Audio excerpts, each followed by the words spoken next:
For all of you who listen to Mac East Second Floor Studios presents Submersion and own an Android device, do me a favor. Go to the Google Play Store and download the Podcast Republic app. It's a fantastic app that allows you to get all of your favorite podcasts directly on your Android device. I use the app and I love it. I can search for the podcasts I want to listen to, select them as favorites, and have them all just a click away. Make sure to set Mac East Second Floor Studios as a favorite so you don't miss any of our new episodes. Again, the app is the Podcast Republic app, available on Android devices. Episode 36. Woo! Should have been episode 25, am I right, Jamie? Yeah, that's right. I think so. That's what he is. Is that the elemental number of silver? I think it's the silver anniversary. It's 25. Oh, what different? Son of a gun. Actually, that yeah, it's got to be. 25 seems too low for silver, I would guess. Silver's probably much higher than that. I'm an idiot. I'm like not really that Don't good you at like science. study the periodic table all the time? I pretty much have it open on my map desk. I call it my map desk where I keep all my maps. Don't like you a have normal person. Don't you have it tattooed on your forearm? Nope. But we do have for badmovietwins.com, we do have the periodic table of smellements, but all of those elements are bad movies with numbers in the title. So Interesting. Yeah. Didn't somebody get the periodic table tattooed on their arm for a test or something? Oh, that'd be funny. That would probably be. just have to cover it up, get a bandage or something like that. But it's my body. So what? That doesn't mean anything. That's not some rule that you can just pull out of the school. Be like, ugh, this is a rule. It's the United States law. This is my body. I have to be able to see it. Right.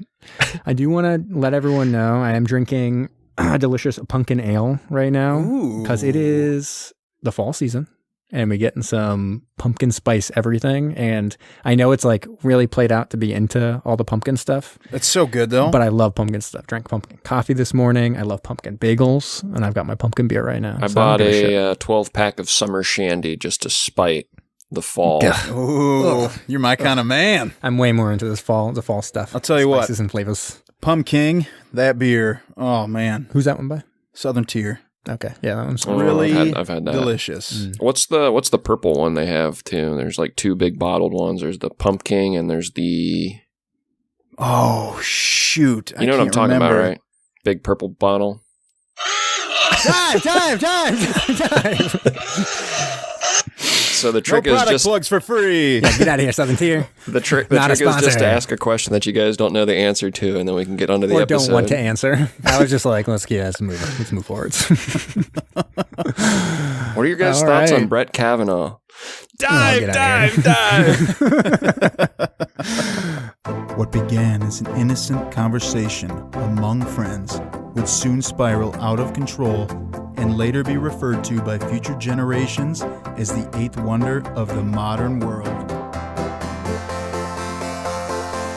Mac East Second Floor Studios takes you on the journey of your lifetime as your captains, Alex the Mustard Man, the artist formerly known as Brom, Jamie the Brain, Kyle El Capitan, and Zach the Backbone present Submersion.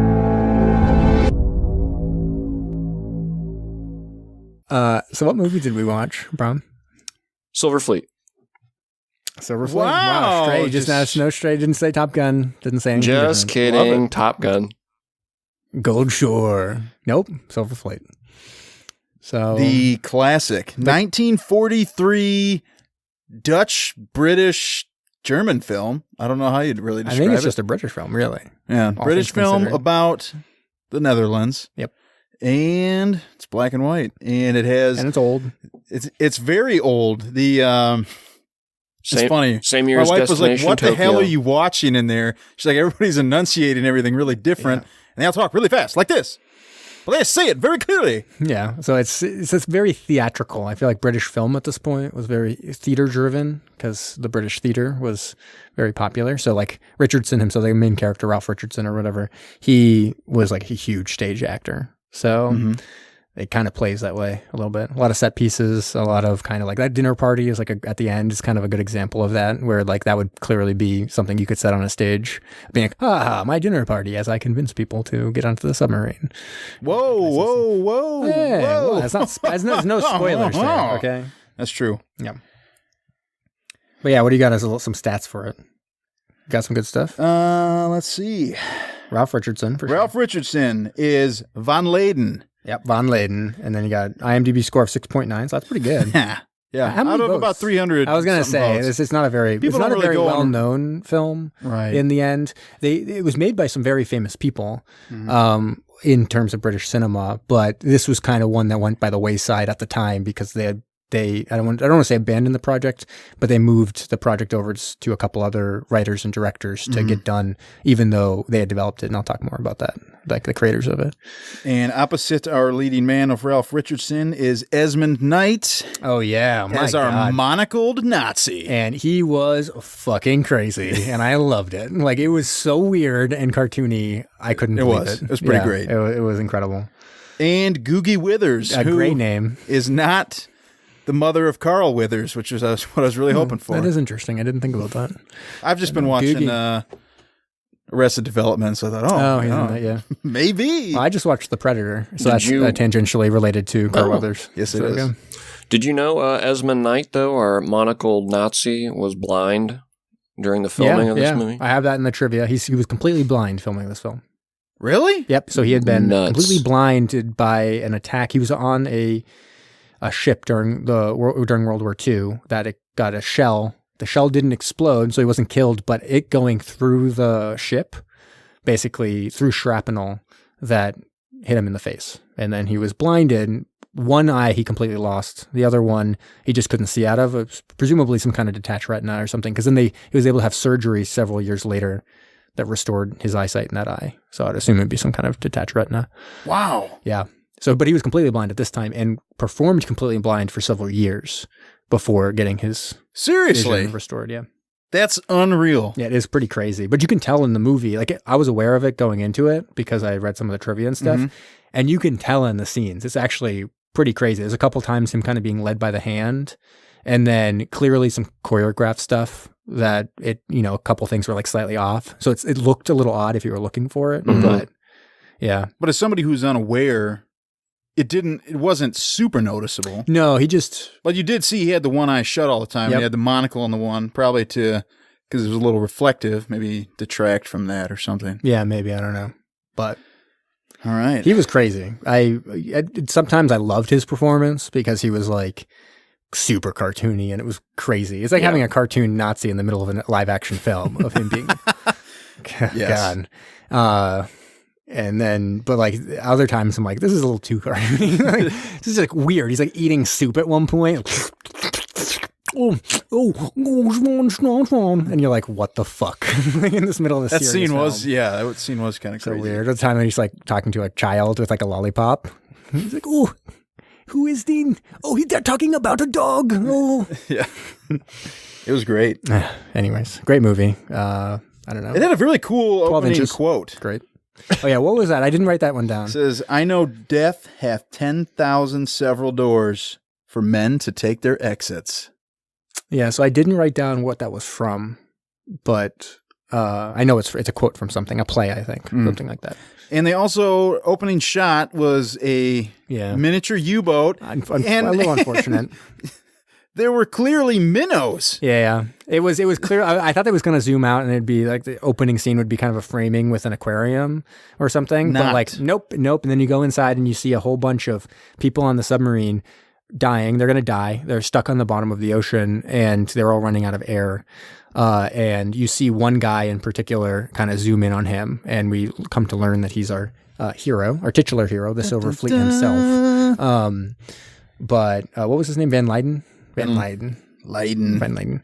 But he's there. And so we kind of flash sideways to his wife as she searches his kind of desk.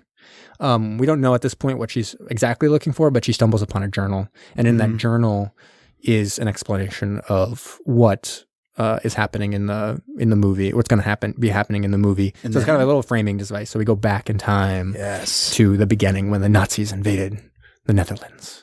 And this guy's Van Leyden runs a shipyard, and so he has to kind of deal with the fact that he has the most valuable thing in the town for sure, since it's a shipbuilding town, but also really the only thing in the town that the Nazis might be interested in, like taking over.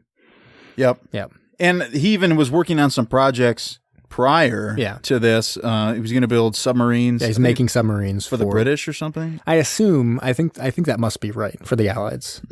I would think. Right. But. And Nazis say, oh, well, guess what? You have some experience building submarines.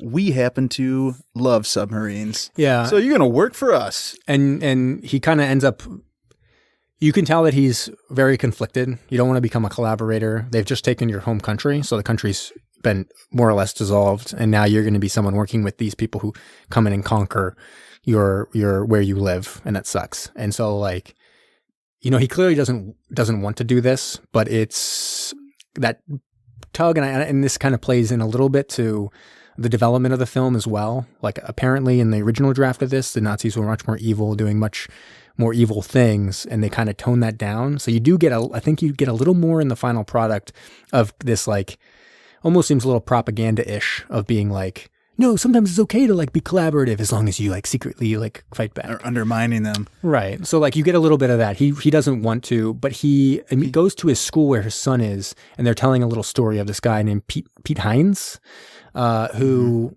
way back when, 1600s, was able to capture what's called the Silver Fleet from Spain, which carried a whole bunch of gold and silver, and that ended up being able to pay for getting more stuff for a war, and they were able to beat Spain, which seemed like they were unbeatable. And this was Piet Hein, he's a national hero, and it seems like at the very last moment before the Nazis come in and sweep away these teachers and stuff, they're doing their like final like remember these heroes of our Dutch heritage, right. And he kind of remembers the heroes as well. He says, I remember about that guy way back when. Interesting. So he captured some ships and brought it glory to the Netherlands. I wonder if I could do a little something like this.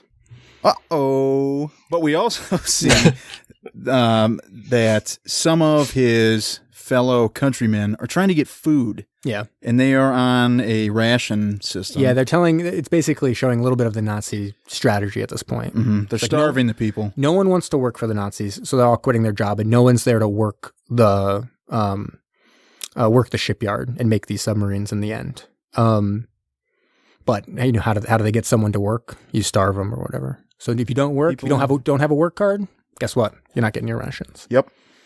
And so it breaks the people, and they end up going back to work. And Van Leiden's considered what's called a Quisler, right? Quisler?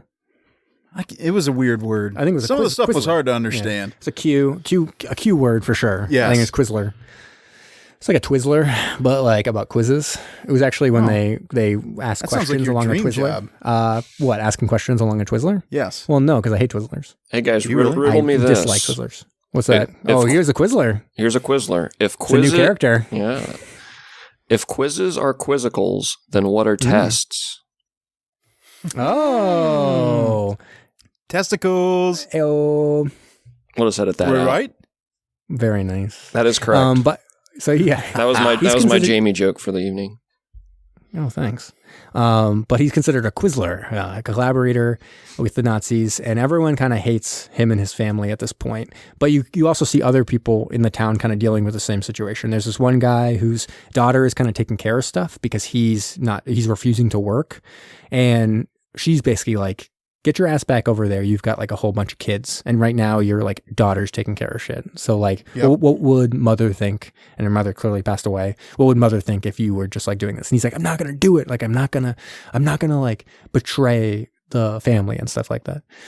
But he does. He does. They end up all going back because, you know, obviously they don't want to starve. Mm-hmm. And so they're all end up working, and they all kind of hate Van Leiden, and they hate his family and all this stuff, but they keep on getting some secret notes. They're getting secret notes from signed Piet Hein.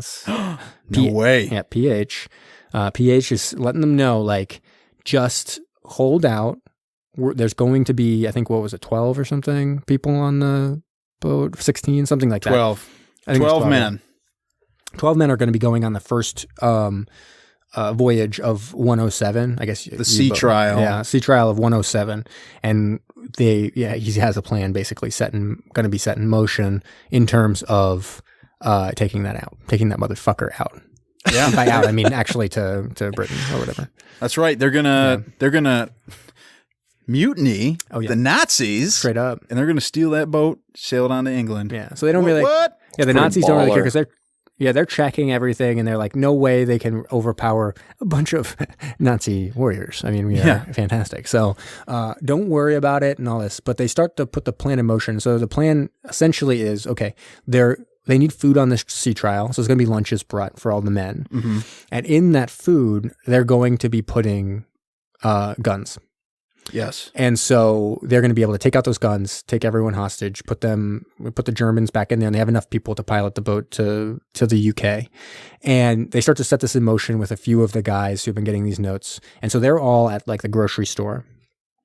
And they're like, okay, we're ready to go. Here's our guns. I got my gun. I got my gun. I got my gun too. It's more or less what happens every time when we come to this podcast, right? We just all like put our guns in the center we just of the table. We got to put them in the center of the table, make sure everything's all set. Mm-hmm. I of course secretly have several other guns you guys don't know about. It's like ankle holsters and the such. You don't even want to know where one of my guns is. He's not wearing shorts, so he could be. Oh, I got him. Have it. I got them everywhere. You wouldn't believe some of the places I have guns. I believe it. Oh boy. And they take him out and they put him into this like grain, like, boy, oh boy, time to put it in this grain. No big deal. And then like a police officer comes in. And he's like screwing around with the grain. Like, oh boy. He's like, oh, let me go ahead and touch this and pick it up. And ooh, I know people really like it when I grab their food before they buy it. He's like, ich bin my sausage. And then the guy goes, oh, I'll get you the sausage. And don't stick your hand in the grain. Yeah, please, for the love of God, don't touch that grain. He's like, oh, what a nice fine grain. And so he starts like kind of moving his hand. He's really like sensually touching this grain a little bit. Yeah. And the last moment he comes out with a sausage. And the guy literally forces he's like the sausage stuffing into his sausage hand. into the guy's hand. Like, oh, here's your sausage. You're like, don't worry about what you were looking at. And he kind of looks around. He's like, oh, fuck you guys. And he almost wants to be like in the conversation. He's like, so what's going on, guys? And everyone like hates him. She's like, oh, fuck you. And like leaves. Yeah. And they go in the back to start, the final plotting because they're going to be getting all the food together, make sure that the guns are in places that are hard to find. And they're not. Right. And then they're like, hey, come on back to this like, young guy who's working in the shop too. And the young guy's like, no, I'm just going to like clean up out here. Don't worry about it. And then he runs off to the Quisler, like the main collaborator, Van Leyden, and he's like, okay, I got someone who is totally on my side on this in this total Quisler. So he goes up and is like, I got news for you. They're planning a fucking mutiny. Now he doesn't know at this point that Van Leyden is Piet Hein. So he's talking to the guy like organizing this entire thing. And he's like, really? You figured this all out? And he's kind of spelling it like, so what is it like? I guess your uncle who owns this grocery store is going to go to jail, and I wonder who's going to get the grocery store. I guess it would be you. And he's like, I guess it would. I wasn't thinking about it. Wink, wink. Whatever. And he's like, okay, well, we should, talk about this. We could do this delicately. You don't want them to find out. We got to catch them red-handed. You can't just go with like rumors and stuff. Mm. So you got to go back to the grocery store and like totally make them feel at ease. Don't worry about it. But I'm just going to do something real quick. Don't worry. I grab some chalk, goes downstairs and does like backwards Q with a PH on the door. He like, does it in like deep talking. He goes, all right, come down here. You got to go back. He's like, oh, well, are we going to go to the authorities? And, Van Leyden's like, no. You got to just play it cool. And as they're about to walk outside, he's like, oh shit, someone's coming, and pushes him against the door. And then he does it a couple times. Yeah. Really make sure that chalk Q is on his back. Yeah, moves against him. And then once it's on his back real nicely, he's like, okay, now go ahead. So he goes back and he's like pretending to clean up again. And the meeting is adjourned, and they come out like, oh, you're still here? Like, I guess you were cleaning up for a while or whatever. It kind of looks the same because it almost seems like you weren't cleaning up. And he's like, no, I was 100% cleaning up. And he turns around and they're like, fucking Quisler, like you are 100% against us. Like, so fuck you. And he's like, what? How dare you say this? And they, more or less, what do they do? Like kill him probably or something? He starts to chase him through the running. streets. Oh yeah, that's right. Yeah. The foot race to end all foot races, man. I mean, it was great. Who got shot? Somebody got shot and fell into the river or whatever. It must have been him, right? It was really hard to tell. Yeah, very similar. It was very dark. Yeah. It was very dark, yeah. Even though it was clearly shot during the day, and they just played with the contrast. Right, yeah. And so, anyways, they kind of like subdue that issue. I think that a kid gets killed and falls into the river or whatever. I'd assume it had to have been. It must have been. And then, so the next day is the sea trial. And one of the big things also was like how the Nazis wanted to do this was they wanted it so that no one would know about the sea trials too far in advance. And so they only gave them a day notice. Only a day notice. And so that like no one was supposed to know that it was happening. And that's how they were going to stop the sabotage. But of course, not knowing that Van Leyden was the person organizing all this sabotage, they told him slightly more than, I mean, I guess it was still a day in advance or whatever, but like no one else was supposed to know at all except on the day. They just kind of pulled people out, but they had everything set. This food is being brought. They grabbed the food for reasons a little bit unknown because they never really check them. It seems like it's almost just to scare people or something. I don't even know. The guns? Well, the food, like they grabbed the food, but then the Nazi guy played by Knight, Esmond Knight or whatever, doesn't really do anything. He doesn't check the lists. He doesn't check it. He doesn't really check anything. Oh, that's true. It is kind of weird. They just kind of have the food, and everyone's really nervous. So they're brought in. They've assumed since the food was taken that they are all going to die. So they get in, and there's kind of two options they have. They can either pick the same people they were going to, the people that were really important to pick correct. That was the one thing. And in the note by Piet Hein and Van Leyden was like, you got to pick correctly. You got to pick the right people because this is a very sensitive thing. Yep. And in the end, they're kind of looking at each other, and you can see like, well, if we're going to do it, we got to do it. So they pick the same people they were going to pick. Van Leyden's like, you want to check any of these people out? And the Nazis guys like, whatever. Like, it's one day in advance. There was no way. They didn't even know they were going today. Like, there's no way anything could have been put in motion. That's how I like doing it. And he's like, well, yeah, because like, I got to tell you, it's a pretty shitty idea if you want to actually check out these people and try to make sure they're not trying to sabotage something because now you have no time to actually check it out. Right. And he's like, well, whatever, fuck it. And so they went out there, and he kind of indicates to the people going on the submarine, like, by the way, I'm Piet Hein. Wink, wink, wink, wink, wink, wink, wink. He does. So it gives them confidence. At this point, they were really all nervous, but like that little wink by Van Leyden right before they get onto the submarine kind of seals the deal. Oh, we're going to be just fine. And they actually are. Everything's pretty fine. Yeah, because they got a plan. They're gonna like stage an accident in the torpedo room. The torpedo room, classic torpedo room accidents, where it's always going down. I mean, it's the best place to do one because you have all these chains and you're moving heavy shit. Yeah. And so they it's lunchtime. Everyone's like tired. They're like cruising around the submarine. Even they're like, oh, hey, you want to take your dick out? And he's like, I'm not really the captain of this boat. It's not. We're just testing it. And he's like, well, should I do a test pull? I think so. And he kind of pulls it out. He's like, that feels pretty good. I gotta say, it feels pretty good. And everyone's like, yeah, cool. All right, I guess that's it. Probably no sabotage today. And then in the background, while he is playing around with his dick or whatever, the Dutch people and get their lunches out, pull out their guns, and take everyone hostage very easily. After staging, oh man! After staging someone getting crushed by a piece of machinery. I'm not really sure what went down, but they don't show it. Of course, I mean they didn't have the budget probably to do something like that. But. No, and I mean it was no resistance at all from the Nazis. Nobody even tried to throw a punch. They're just like, okay, all right. And my favorite thing is surrender. My favorite thing about it too was that they at the end of them just like taking everything, they're like, you guys, no fucking way you can pilot the submarine all the way to the UK. And it's just like smash cut to pilot to the UK. It's like, oh, I guess they could. That's how you make a movie right there. You weren't, There's no way you could you do it. were not correct. They could 100% pilot that submarine straight to the UK. And you hear a little news report of the submarine, the people on the submarine, and they're like, we got inspiration from Piet Hein. And then like everyone shushes everyone else, like, don't give it away. Like, and the radio person's like, who could it be? Who could be this Piet Hein's person? Yep. And anyways, back home, the Nazis are absolutely grilling all the local people because they're like, how did this happen? They're smacking some lady around. Smacking ladies around, setting up new rules, right? Like, they are. There's all kinds of new rules. They want to, like, kill some people, right? Is that what it was? I'm actually forgetting exactly what the new rule that they were instituting. They wanted to sign some death warrants for a particular set of people. And they were saying, like, if we kill them, then, that's when we'll break them. And Van Leyden comes in and says some story about, what happens when you do something like this? Everyone's going to turn. It was about like a lion who got caught in a trap, right?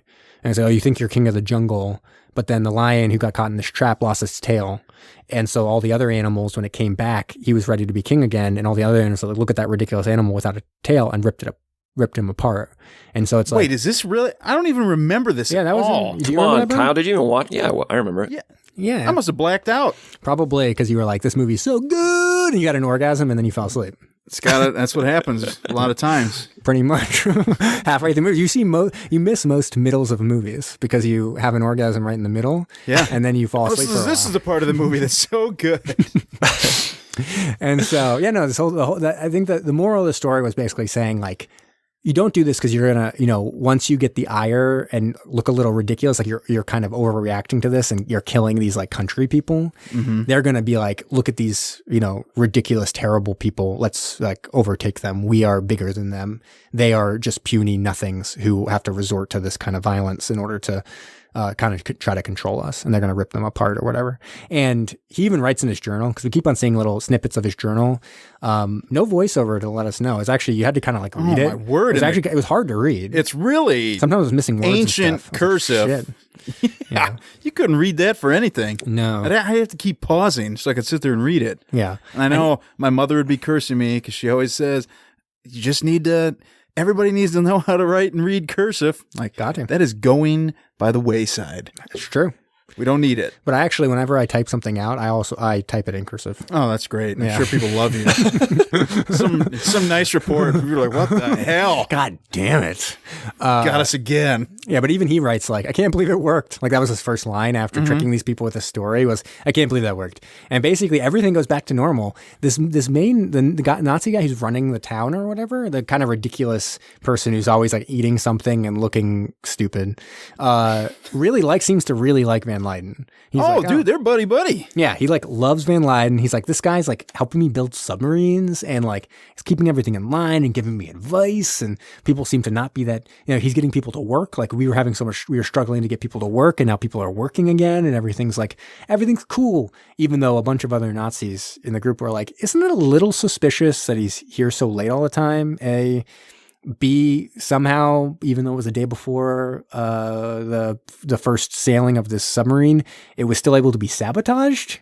No, dude, you're talking about my boy. Yeah, you don't talk about him like that. You don't talk about Van Leyden like that. Okay, you guys, you don't talk about the VL. Up. He's my VL boy. Get away from me. Yeah. So he's loving it, and you know who else is loving it?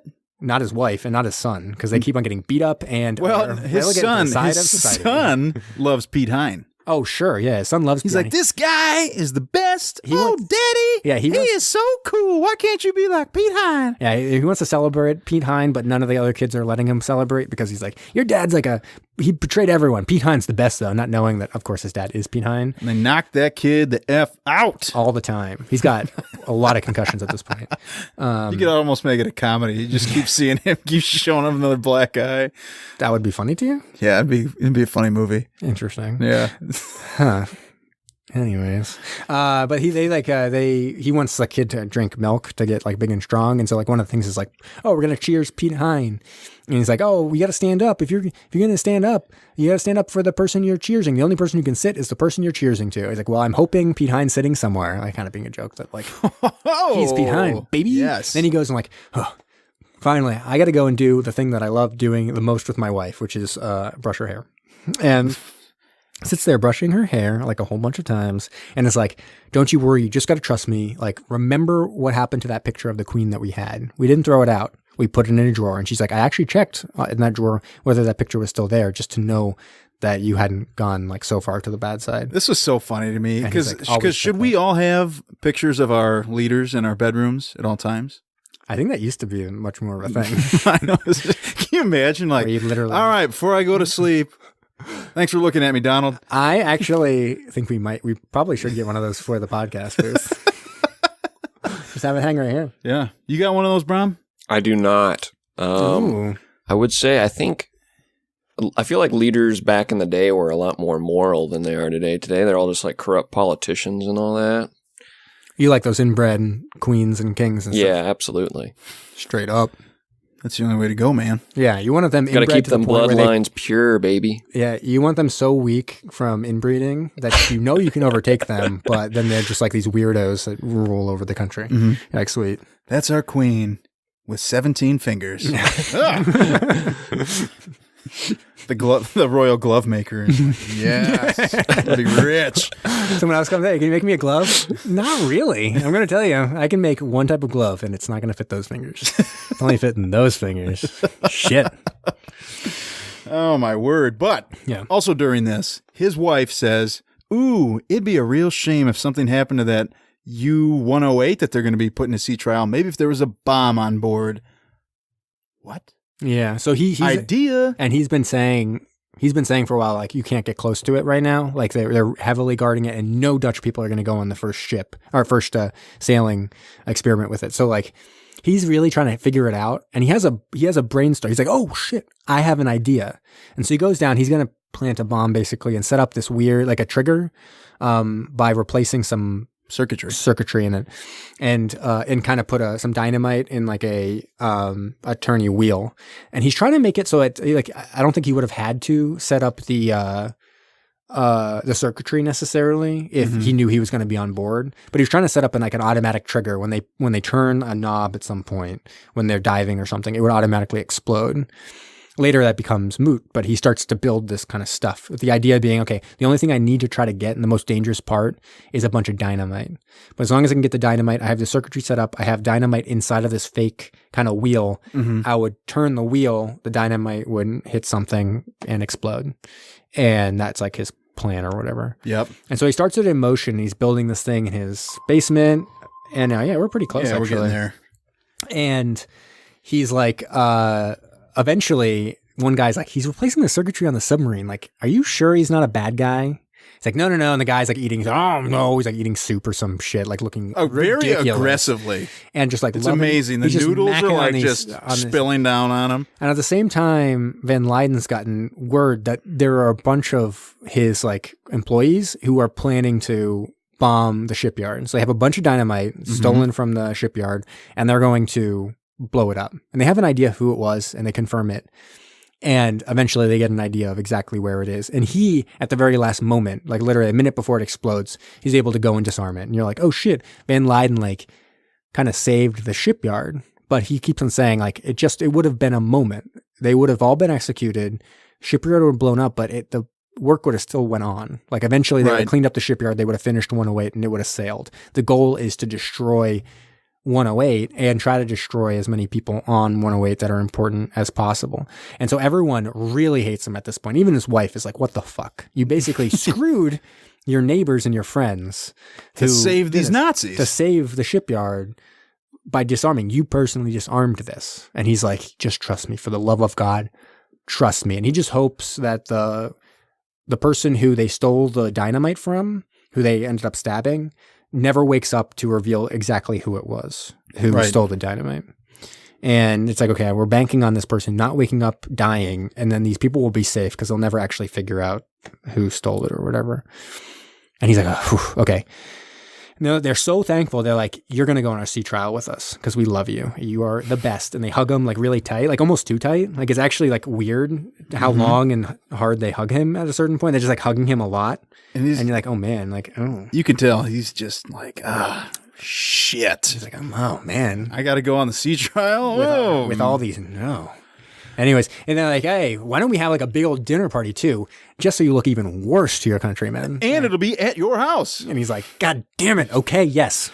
In a time when everyone's starving, I will host a magnificent dinner party for the Nazis. Great, you look like an asshole. Perfect. And so they go to the house, and Van Leiden is 100, like he's just on level 100 at this point. Like, he's just like, to every single person, like, hey, I'm this guy who built like 205 aerodromes for the Nazis. I'm the best aerodrome person they have. It's amazing. And he's like, do you want to go on a submarine? And he's like, I've never really thought about that. He's like, trust me, you want to go on the submarine? And he's like, okay, I'll go on the submarine. And in his mind, he's like, I'm going to fucking kill myself and destroy this boat with me. And this guy's going to fucking die.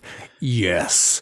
And he keeps on, even more important people come. And he's like, why don't you come on the submarine? The guy's like, I have very little interest in a submarine. He's like, well, now you do though. What happens if you did come on this though? And he's like, okay, I guess I will go. Sure. They even recruit some like 7'10" Nazi. Yeah, this giant guy who's like an administrator, like, and Van Leiden's doing his best. He's like, oh man, I'm so honored to have you in here. And even later, the guy's like, I'm just kind of like an administrator. And he's like, but you're the best administrator. And the best administrators go on submarines. He's like, really? He's like, yeah, they go on submarines all the time. Like, oh man, I want to be the best. I need to then. Then I have to change my plans. I'm going on the submarine. And he's like, fucking yes. And he goes up and is like, we're smoking cigars. everyone because you're all going to die. I did not say that. Don't worry about it. Goes upstairs looking for cigars. And then the guy that planted the dynamite shows up and is like, I'm going to fucking kill you. And he's like, hold on 1 second. Don't kill me. Because it's all part of my plan. And like 5 seconds later, the guy's like, you're right. I can't kill you. And they're coming after me to figure out the plan. And he's like, I got a perfect way to remedy this. I'll kill myself. And just kills him. I'm like, this guy is like amazing. He like literally, it was like a complete 180 on this guy's plan. Oh, yeah. With 5 seconds of explanation. It's like, I'm going to kill you. And it's like, let me explain for like 5 words. And he's like, wow, now I got to kill myself. And just kills himself. Yeah. For the sake and then, of Van Lyden. Yeah. And then Van Lyden can hold the gun. Yeah. And they killed him. That bastard showed up and I just shot him. And then the wife is like, I fucking hate you because you just killed this guy. And he's like, I would love to explain, but I will explain in this notebook. But hold on, let me party with these Nazis all night. Straight up. Doing keg stands, beer bongs, all sorts of crazy shit. They're fucking loving it. Yes. And so he tries to like explain to his wife, but eventually she doesn't let him into the room or whatever. In the morning, he kind of goes to talk to his son and is like, tell your mother to look for the picture. She'll understand. Like, and this is how he's going to. What's the picture, Daddy? And he's like, don't fucking worry about it, you idiot. Like, just, tell your mom. Tell your mom. Okay. Okay. All right, Dad. And then he writes out like kind of a final thing to say, I love you. And it's funny, his plan too. He's like, I'm getting everyone on this thing and this ship is unsalvageable and all this stuff. He's like kind of like detailed exactly what his plan is. Mm-hmm. And it's like, and I'm going to die for my country. And that's like the most amazing thing is like dying for what you like believe in. And no country could ever survive without people who are willing to lay down their lives. And off they go onto the submarine and he takes one last look at the sunrise and he walks in and fucking blows all those Nazis to smithereens. But we don't see that. We don't get to see any of it. I mean, technically, we saw the aftermath at the end. Yeah, in that aquarium. It's amazing how they got that submarine into that aquarium, though. Yeah, you've ever seen Honey, I Shrunk the Kids? Sam Ray. Is that right? Yeah. Wait, they end up in a submarine in an aquarium? No, they use the ray from the movie to shrink all the people. So in Honey, I Shrunk the Kids, they use the ray to shrink a submarine? Yeah, go with that. Wow. Amazing. I don't remember that. I thought they just wrote ants and shit. Anyways. And that's it. The end. That is the end. Silver Fleet. Amazing. Jamie uses that term loosely. I do not use that loosely. I like this film. Oh, okay. You want to start then? You want to go off on this? Sure. I'm going to go way higher than you guys probably fucking imagine that I am. I think this movie was clever. I thought it was well done. I think it's a little old. So, and there's a bunch of overacting. Like Esmond Knight, you know, God love him. Like, I know he was well respected. He was in a million movies. And I think people like really appreciated him as an actor, but like he was fucking Looney Tunes in this. Like he was all over the place. I couldn't believe it when he showed up on screen at first. I was like, this is like a comedian doing like a bit. It's almost like they'd have an SNL sketch or something where it'd be like a very serious movie. And then someone would be like, have been hired as like an actor and they come in and just doing like this crazy stereotypical, I mean, like, oh, cut. What are you doing there? Let's run that back. Like, what's going on here? Maybe a little less. Yeah, just scotch it down a little bit. But no, he like goes crazy. So that was actually my least favorite thing was how like nuts he was. I just felt like it was just way overdone. But otherwise, I thought it was pretty clever. I liked like the chalk on the back of the coat. I thought it was actually story structure and stuff a little ahead of its time, just in terms of, you know, and the cinematography and stuff like that. I thought it looked really nice and clever in how it kind of moved through the plot and eventually got to this final, like, you know, big plot that was done. So I'm going to actually end up giving it a 7. Really? Yeah, 7. I enjoyed this film. I thought it was clever and well done, and I was surprised. All right. That's just me. I don't Ladies apologize. and gentlemen, he did throw his hands up and he says, that's just me. And I don't apologize. So there we go. All right. Brom, how about you? Sorry. I just wrote on your hand. Oh, yeah. So this movie, I noticed as I pressed play on it, was made the same year as Destination Tokyo, which is, I think, the second favorite movie I've had the opportunity to watch and review on this podcast. And first thing I noticed about this is I thought the production quality was pretty impressive. The audio mixing and everything, it was very clear. I usually have to watch movies with closed captioning because I'm really hard of hearing. But just with the element of, the stage, a whole bunch of, players, stage players, just the way they communicated, as we alluded to, is very clear. And I also think they did a lot of ADR at certain points. Like, it was pretty clear, like, his son was not a good actor or whatever, or maybe even speaking a different language. I'm actually not sure exactly, like, production wise. Sometimes they'll have someone like spaghetti westerns and stuff. They'll have someone who speaks a different language who just kind of like fumbles through their lines, and eventually they record over it. But they like the look of him or something like that. So like he was never saying any of his lines at the time. Like, it was all crazy. So I think they redid a lot of audio to try to make sure everything was clear for the son. For the son, yeah. Also, 100%. Did you guys notice, in the vein of production quality, did you notice they had quite a few like rail cam shots, which I'd never noticed anything like that in movies this old, where they were kind of like moving along the aisle in the schoolyard or in the schoolhouse, like moving towards the teacher and everything. Usually you got like a stationary cam and it kind of just pivots, to different people, around the room. Yeah, I think this plays back to something like, Hitchcock around this time, or a little bit before this time, would have made his journey to Hollywood, I think, in like the 30s or something like that. And I think in British production wasn't necessarily at like tip-top Hollywood shape, but they were very innovative. And in particular, the people who made this one, Palin, Pressburger, were very innovative for British filming and stuff like that. I thought the cinematography, so there were a bunch of different things cinematography was incredible in this movie. And it's not something I usually pay attention to, but with just how old it was, I was really picking up on some of these things. And ultimately, I'm a sucker for a good, like sabotage movie, especially where the Nazis get betrayed by, Nazi collaborators. Like a Valkyrie type? Yes, Valkyrie type situation? Absolutely. I think over these many episodes I've done with you, I feel like I've learned that you quite enjoy Valkyrie. I have a very narrow taste in movies. Everything outside of it, I tend to hate. So it's basically genre. The genre you like is Valkyrie, and then everything outside of the Valkyrie genre you don't enjoy. Yeah, this being in the Valkyrie genre, I thought was done very well. This was becoming a long review, but I'll say it was done very well. I was happy to see that it was based on a true story. Obviously, the second incident sinking the important Nazis wasn't, but at least there was a nugget of truth to this story. It was really interesting to read up a little bit about that afterwards. And the end of the movie was a little abrupt, which docked the score a little bit, but I thought this movie was great. I'm going to give it a 7.5. Even goes higher than me. Look at this, Kyle. You come in here. I went higher than Destination Tokyo as well.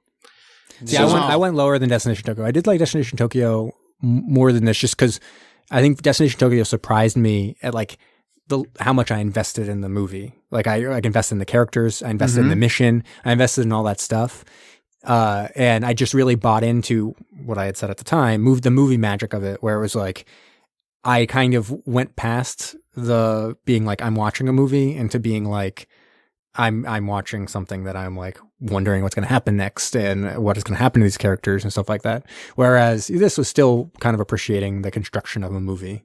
Never really got past that, like, let's look at this movie that's happening.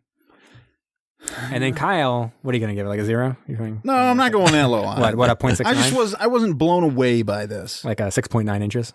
No. 0.69 inches? Oh, no. I'm not like a 2.69 inches. No. All right, anyway. Like get on with it. 4.69 inches? So anyways, a lot of the stuff was super abrupt. The transitions were not phenomenal. Just kind of cut. And everyone knows they call you Transition Kyle. Yeah, that's what they call you. Yeah, that's what I'm all about. You're like, okay, just tell me about the transitions though. How was it? I said, well, I never pay attention to that. What are you talking about, Kyle? The storyline was very solid. I enjoyed it. Some of the stuff didn't really need to be in there. There was a particular scene where they're at the shipyard, and all of a sudden, this huge panel comes crashing down and almost crushes Van Leyden. So you didn't like how that showed how everyone fucking hated him? No. Okay. Because it was just like, da-da-da-da-da. Because they had to show, basically every single person in his family got something that would show how much people hated him. Like the son was getting beat up at school. Yep. The wife couldn't get food at the supermarket. Right. And then, not the supermarket, they were just like the supermarket at that point, grocery store. And he almost got crushed. Yeah. Things aren't looking great. No, they're not looking fabulous. Right. But, I don't know. To me, just visceral gut reaction, it's a 5.75. Okay. So why don't you just do the 5.69? Not doing that. Okay. I feel like we probably, I bet we pulled you up from lower. Oh, yeah. I would guess. Just a little bit, yeah. That'd be my guess. I was hanging around a 4. That would be, yeah. And it's, the points that you guys are making are pretty good. It does look good for its time. And it's tough sometimes. Like, as you go back, every different, production, this was British. It also was not America. It wasn't like what we had kind of set out in this cycle either. It was not America 2 times World War champs. Back-to-back World War champs. You didn't get that. And here, no Americans to be seen. No. Last movie we'd mentioned was a return form. Yeah. And then this, again. We jumped it a little bit sideways. Said, sorry. Right. So I did like the scenes on the submarine. It was super close quarters. Yeah. That looked really good. I was really trying to figure out what submarine that was. Like, because they obviously were filming on a submarine. There was clearly a real submarine in like a dry dock and clearly a submarine that dove at the end. It was stationary. Didn't you notice that? And the water just rose up above it. Oh, that'd be, but even then, there was some kind of, so you're saying that you think that it could have been a complete submarine set or a model or something. It's a possibility. Well, he was standing on it though. He was standing on it. It was a pretty big, it had to have been a pretty big thing. Yeah. But I guess they could have built it. But still, I was trying to figure out, and they did have collaboration from the Royal Dutch Navy. So I was trying to figure out, is it one of those? Is it some submarine, some Dutch submarine? Or it would have been more likely a British. It was filmed in Britain. So is it some British submarine or something? No one will ever know. Man, couldn't figure it out. I loved Ralph Richardson in this. He was really dynamic and charming. Reminded me of like Cary Grant or Gregory Peck or someone like that. And I never knew who he was, with him being predominantly a actor of the stage as opposed to the screen, and just being a British actor. But I just gotta say, really enjoyed him. I should have re-looked because he came up. The way we ended up even watching this was that Silver Fleet had come up in a previous episode because Ralph Richardson was considered for a part in one of the other films we watched, but then didn't take it. And then I asked the question, did he ever get his submarine dream? And the answer was yes, he did. As Silver Fleet. But I can't remember which one that was. It must have been one of the old ones, obviously. So I can't either. Yeah. Alas, we'll never know. No one will actually know. Scientists contend we may never know when I said that. All right, I'm going to jump into some trivia. So as I've said a couple times, this was made by Powell and Pressburger. They wrote and directed many important British films. This includes The Red Shoes. Have you guys ever heard of The Red Shoes? No. Never. It's about a ballet dancer. And it's often considered one of the top British films ever made. So when the last time they did the top 10 like British films like BFI, I think, it was number 5 or something like that. Really? So that's probably their best known film just from like I think I did that countdown for them. Where does Monty Python and the Holy Grail sit on that scale? It probably actually. I wouldn't be surprised if it was top 10, but I don't have the list or anything. I know you're looking at my man. I don't have the list. So anyways, they were a collaborator, and back then with these British films, they often would do director and writer, and they do 2 people. So they kind of mix the roles. So generally you would think of Powell as the director. So he did most of the directing. Pressburger would come up with a concept. So he'd come up with like a synopsis, and then they would both write it together. So Pressburger was predominantly a writer. Powell was predominantly a director, and they kind of mixed to create a final screenplay or whatever for a film. All right. So they were set to do this film, but eventually didn't think much of like the changes that were being made. Like they really toned down how evil the Nazis were, and they made them look really cartoony, and they didn't like that. So they abandoned that project, shuttled it off to a different set of writers and directors, another duo that did writing and directing. They stayed on as producers and then made at the same time a film called The Life and Death of Colonel Blimp, which is a much better known film. So this is actually kind of like went to the wayside of history a little bit because it wasn't a Powell and Pressburger, whereas their films were much, more popular and better known at the time. So they kind of split time between the 2 sets. Apparently they filmed side by side in the same spot, and they would go between the 2 sets. One role as producers and the other one as director-writer. But yeah, I mean, it basically was a little bit forgotten, but some people, like critics and stuff, would say this is the better film in the end. Like it ended up being a little bit more creative and interesting, whereas Colonel Blimp is just what it is.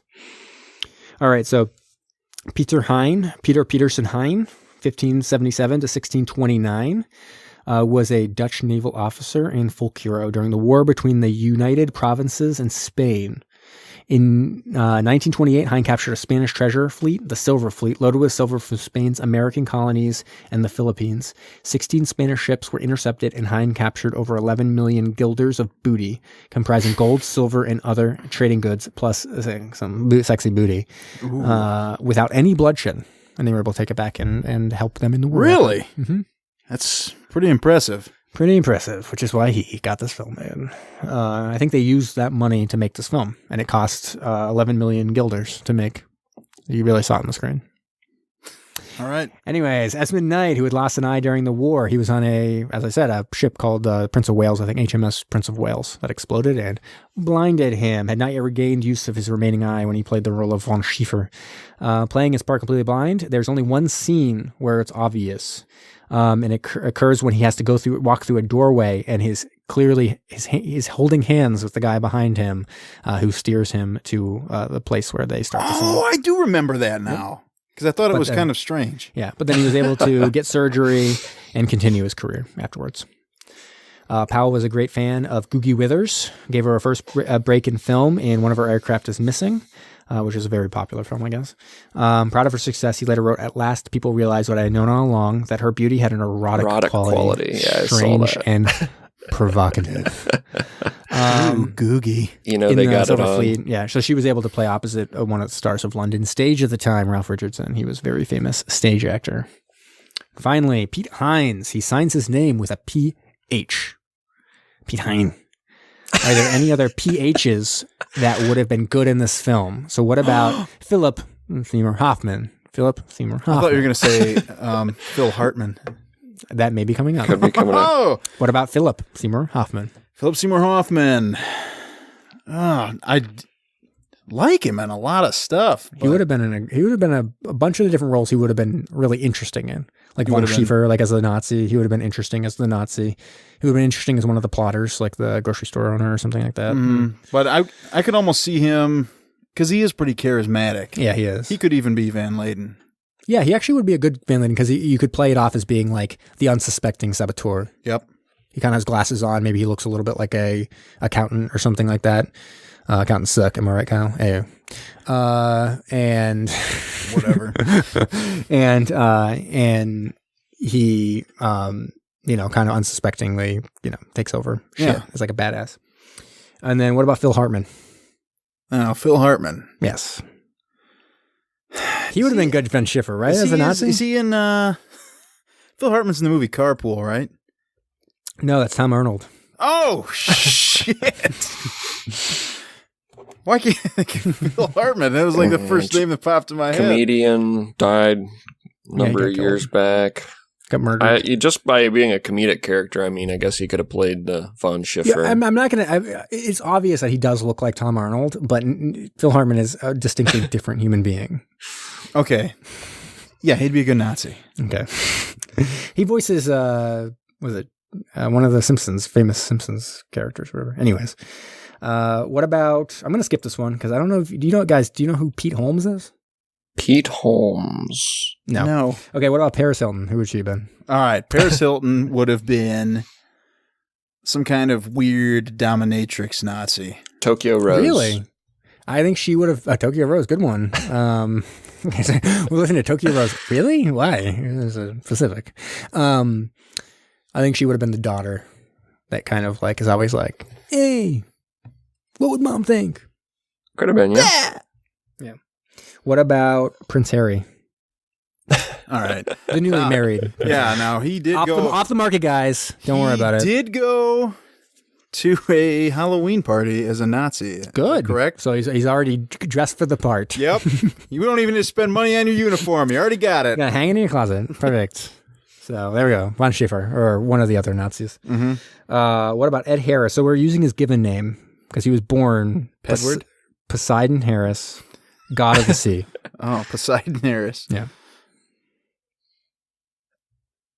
I mean, isn't he the main character? Yeah, he's got to be I don't know.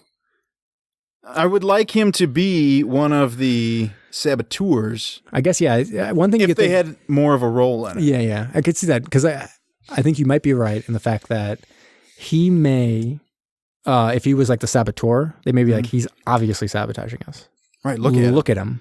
He's just staring daggers at us all the time. He's like dead-eyed in the corner. He's shirts off, putting grease on him. Like, look at him. His rippling muscles are covered in grease. He's like ready to kill us.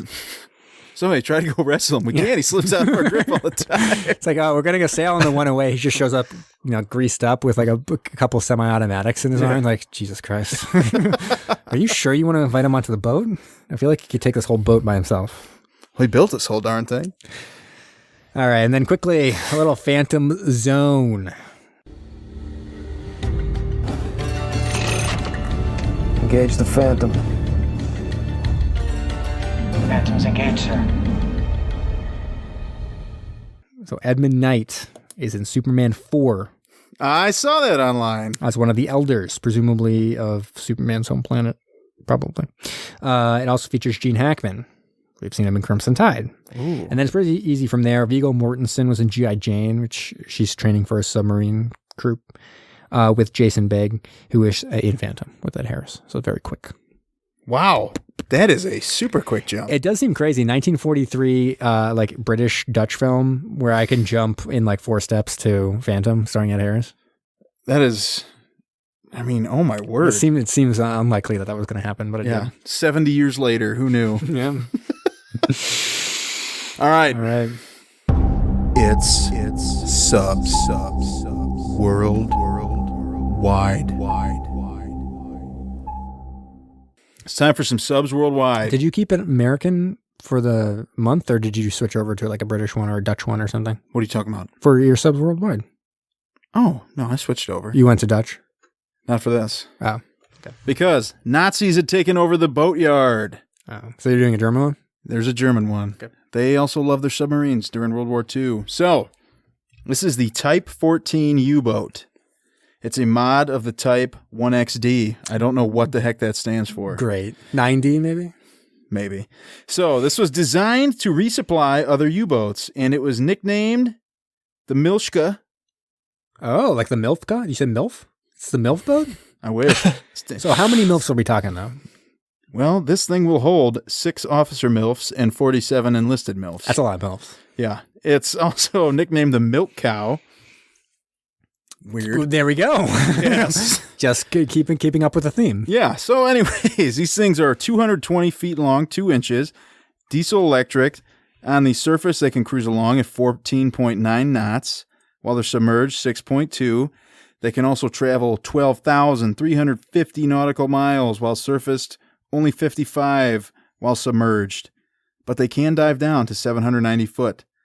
So, these are supply boats. So the only weapons they have are on top. They're anti-aircraft guns. They don't have any torpedo tubes or anything like that. Whoa, really? Yes. So needless to say, they try to avoid combat because they're not going to do too hot.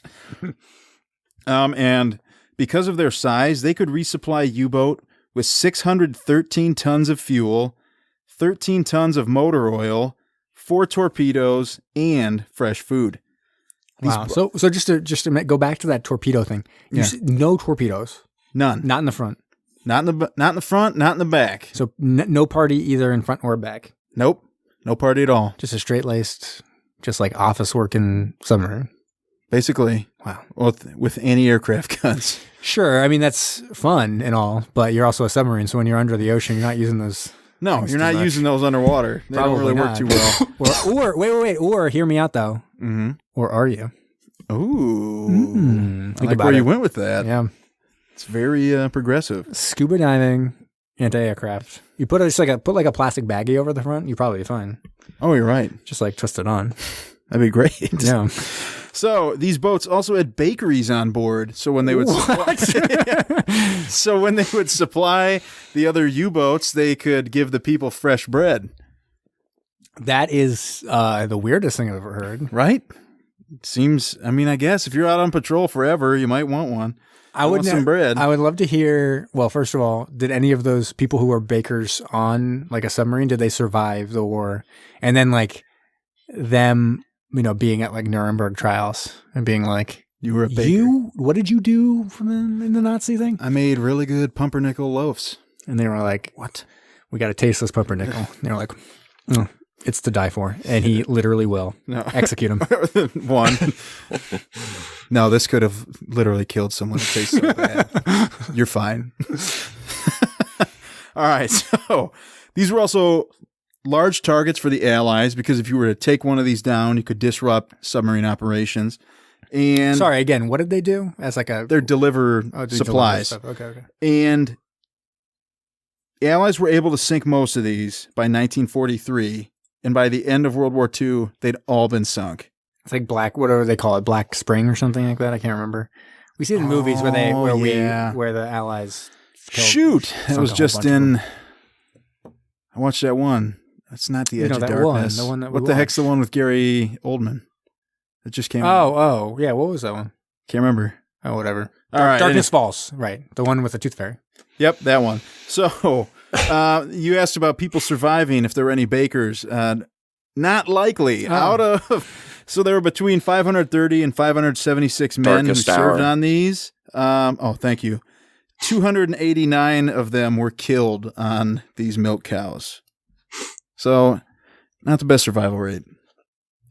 It would be funny. It's like the only surviving baker was the one who was like terrible and got fired. Yeah. So how long did you serve? 6 months. And why didn't you die? Well, my bread was awful. It was just like really bad bread. They actually shot me out of the torpedo tube a few days into our journey. They really brommed me. I'm going to let you know. Sorry, can you, just for the record, what did they do to you? They brommed me, B-R-O-M, brommed me. Is that a German word? Oh, man. Alrighty. Speaking of being brommed. Hello. 2, 3, ready to fire, sir. Commence the countdown. Whoa, new theme song. Yeah, I like it. I better be careful or else it will be. So, Tube 3 ready to fire, sir. Commence the countdown. 5, 4, 3, 2, 1. Give it to me. This week, we alluded to it earlier. Got to talk about my favorite genre or rather favorite story from World War II is all of our espionage and undermining of the Nazi Germany. I've got my top 4 saboteurs and Nazi collaborators to undermine Nazi Germany during World War II. And ooh, now are these fictional or non-fictional? These are non-fictional. Wow. All right. A little history lesson. And we're doing top 4 because 5 I guess we could give to our Dutch friends that built a U-boat and delivered it straight to England for their use, which was pretty baller. Sure. Yep. Number 4, we mentioned it, is Operation Valkyrie. Probably the least successful of the missions we're going to look at here, but this was carried out by Officer Klaus von Stauffenberg and other conspirators within the Nazi Party. The 20 July plot, as it's called, involved a carefully planned assassination attempt on Hitler, followed by wresting control from the Nazi Party, and ultimately a German surrender to the Allies. Von Stauffenberg placed a small explosive next to Hitler during a strategy meeting in the forests of East Prussia. After setting the fuse, von Stauffenberg snuck out of the meeting to begin preparations on the coup. Unfortunately, the bomb detonated, killing 4 Nazis, but only wounding the Fuhrer. The rest of the well-laid plan spiraled out of control. Nearly all of the conspirators, including von Stauffenberg, were executed, but we applaud them for their efforts. So, I mean, I just got to point out, this has got to be a Zach fact, because we're talking about Tom Cruise, Officer Tom Cruise, right? Pardon me, did I say something? I meant Tom Cruise. Right. Oh, okay. And Tom Cruise has never been unsuccessful at anything in his fucking life. Okay. I actually saw a picture of von Stauffenberg. Pretty good looking guy. I mean, he could be. Oh, he could have been. He could have been the German Tom Cruise for all we know if he would have survived the war. Potentially. Number 3 also has a very prominent movie about it. Is Oskar Schindler, who was a German industrialist and member of the Nazi Party who employed thousands of Jews to spare them from execution. By the end of the war, he had invested so much in bribes to the SS that he was bankrupt. He was supported financially by the Jewish men and women he saved until his death in 1974. Schindler is credited with saving the lives of over 1,200 Jews. Wow. That's an amazing story. That is They should make awesome. They should make a movie out of it. They should. Yeah. If you didn't hear me, they did. It's actually called Schindler's List. It was No. It was an okay film. Yeah, I think it was okay. It's funny because it's like rated like the 3rd best film ever made or something like that on the AFI list. Yeah, it's probably my favorite. And I remember movie. watching it as like just I'm just gonna watch one of these top films, and I came out of being like, that movie's fucking underrated. It's like so good. Number 2, you'd have to watch a TV series, I think, if you want to see a good retelling of this one. It is Operation Gunnerside, following the British-trained Norwegian paratroopers. They skied down a ravine, they forded a freezing river, and they climbed a mountain to infiltrate a Nazi-occupied hydroelectric plant in Vemork, Norway. Their mission was to sabotage the production of heavy water, a chemical necessary in building nuclear bombs. The operatives successfully planted and detonated explosives on the equipment. When the Nazis salvaged what heavy water they could and attempted to ferry it back to Germany, the Norwegians once again come in here and they blew up the vessel and ultimately ended Germany's play for an atomic bomb. Gunnerside has been called the most successful sabotage in all of World War II. If you want to read about it, there's a great book called The Winter Fortress. And if you want to watch, I bought it from my dad. And if you want to watch it, I would highly recommend The Heavy Water War. Really good series about it. That sounds amazing. It's gonna be great for our It does sound really good. Our extreme sports season. Of this, got a good ski scene. There's a great ski scene in that. Like there we go. Perfect. In the middle of night too, coming down the mountain. Oh yeah. Is it as good as the snowboarding scenes in most extreme ape or whatever? Most extreme primate. Sorry, I screwed that up. Probably not. MXP, most extreme primate. I'm just going to say, yes, it's way better, and you should watch it. Number 1, I don't know of anything movie or film-wise about this one or a book. This one I did learn about today and kind of researching for this list. This one is right up our alley, though. Maybe there is something out there that would be good for us. It is the work of the Vichy Navy. Is that how you pronounce Vichy, France? I think that's right, yeah. Vichy. Yeah, Vichy. I have no idea. You don't know? Do you know what that is? No. It is. Oh, it's like the Nazi-controlled government of France. France. This is like the free France, though. They were kind of like given some false autonomy, kind of given the illusion of choice and the illusion of freedom. This free France, Vichy France, had a massive naval fleet of some of the most advanced warships of the time during World War II. And it was still, being monitored closely by the Germans, who were fully intending to steal the Armada at some point. So when Nazi Germany launched Operation Lila to capture this Armada, Vichy Admiral Gabriel Paul Offen ordered his men to delay the Germans by any means necessary, but avoid bloodshed, and scuttle the fleet. While the Nazis managed to secure 39 small ships, they had bought themselves enough time that they had disarmed and sabotaged all 39 ships and were able to sink an additional 3 battleships, 7 cruisers, 15 destroyers, 13 torpedo boats, 6 sloops, 12 submarines, 9 patrol boats, 19 auxiliary ships, 28 tugboats, and 4 cranes for a grand total of 77. 4 cranes? Where's Mustard Man? Mustard Man, where are you? Holy shit! 77 boats. They sabotaged 39 and sunk 77 more. This is attributed to France as one of their greatest victories in the war, as just them scuttling their ships. That's crazy. Yeah. That is so many boats. Yeah, and they were like delaying the Germans, like they were rolling up in like their motorcycle, platoons and panzer crews and all this. And I think it'd actually be probably an interesting movie because I guess they like were begging them for paperwork, saying, "No, you can't come in the shipyard. We need paperwork." And they were just like delaying them any way they could in order to place explosives on the ships. And like there's just bombs. And I just imagine like bombs going off in the background and the Germans getting pissed at the gates and everything. All there of we these go. should be movies. Is there a movie about that one? That's what I'm wondering. I feel like there needs to be if there isn't. It's a good story. Our first movie. Oh, There we go. We'll do it justice. have we talked about what? Oh, we were going to do the werewolves on the werewolves on the cruise ship submarine. Yeah, and then we were going to do obviously serial killer. where it turns out to be the janitor. Yeah, it's Ed Harris who's like the only star of the film, who's like a random janitor, and obviously the serial killer. These are all great movies that people would definitely 100% watch. So, and he could even.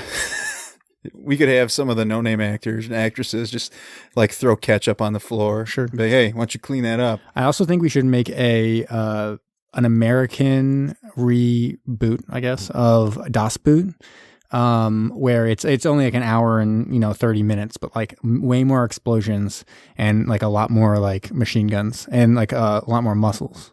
Oh, okay. Mm-hmm. I'd be game with that. Yeah. I just want to like take like Das Boot, boring 4-hour film, whatever, and really like ratchet it up. You know what I mean? Yeah. And also they have to sink because they're Germans. So. All right. I'm sure Germany will be okay with our version of Das Boot. I think you came up with a title right there with Reboot. I actually think we'd have to change it from Das Boot to just the U-Boat for the American audience. You know what I mean? Yeah. I like Reboot though. Or Reboot. Or Das the U-Boat. Reboot. Now that's a movie I could get behind. Or Das Boot, which of course means the boot. Just like that, just be the whole title. Oh, that'd be great. I was gonna make a joke about how you said I got something I can get behind when it's the butt. That's something I can get I behind. did not do that. No way. Das Butt. Now that's something I can get behind.